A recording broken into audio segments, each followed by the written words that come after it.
All right, this week we're going to try something a little bit different. In week one, we looked at chapters 1 and 2.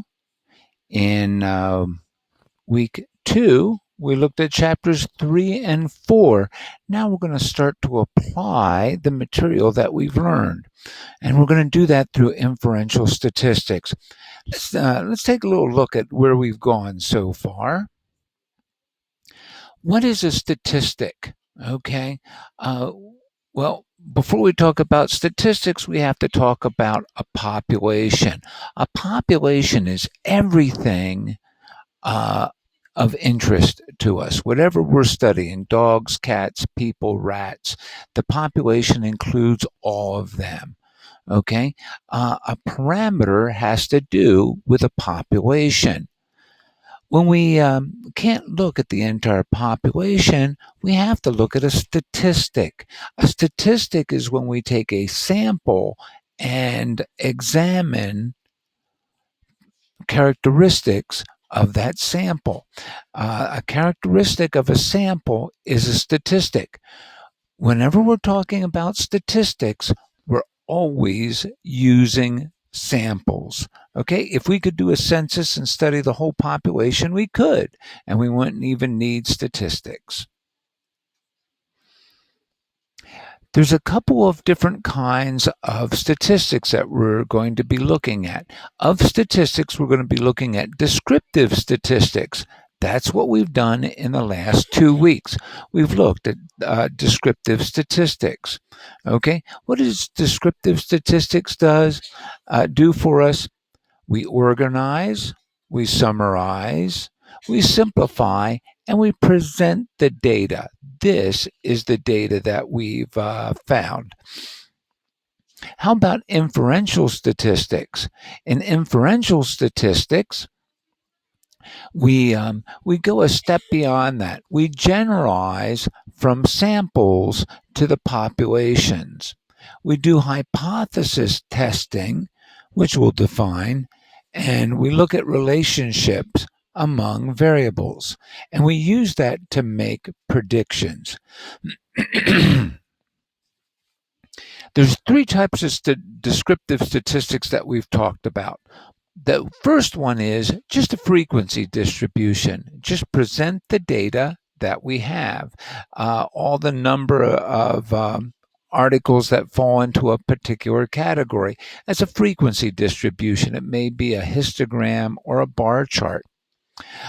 Especially for qualitative data, data that's just nominal, that just has a name, we have graphical representations where we just make a graph or a table and represent things like that. Finally, we looked at summary stats, and we've used StatCrunch for that. And that's where we take all of our data and crunch it down to just maybe one or two or five figures, something like that. Summary stats could be an average, a mean, a mode. It could be the standard deviation, the interquartile range, min, max. Summary stats just added up in a couple of numbers. Frequency distributions, we know how to do that. We just make little tally marks as we go through the class. How many males, how many females, and we see how many the number of items that fall into a particular category. Okay.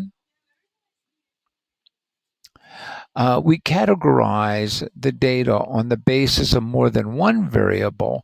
Okay. Here we have a two-way table with male and female, Democrats and Republicans. All right. This is called a two-way table or cross tabulation. Here's a frequency distribution that we could do. We could go through the class and ask, how many siblings do you have? What's the number of brothers and sisters that you have? All right. Bar charts are really good for representing this kind of data. Okay. Graphical representations. We can have histograms, like here we have a bar graph of college majors. College majors, of course, are qualitative, not quantitative. They're nominal data. Okay, so um, bar graphs are very handy for that. Here is a numerical line graph. That's where we connect the dots. Okay, and sometimes you'll see this. This is called a polygon or a line graph. This is for GPAs. Okay, let's go back to how many brothers and sisters you have. Let's plot the class data in a histogram. Okay. The central limit theorem, which we're just starting to study and we'll be talking about today, says the larger the sample size that we have, the closer a distribution is going to approximate a bell curve or a normal distribution. If scores are taken at random from any distribution, it will tend to eventually form a bell curve. Okay, and the bigger the sample is, the better that approximation is. What's the normal distribution? The normal distribution is sometimes called the bell curve, a Gaussian curve. Gauss named after the German mathematician that developed it.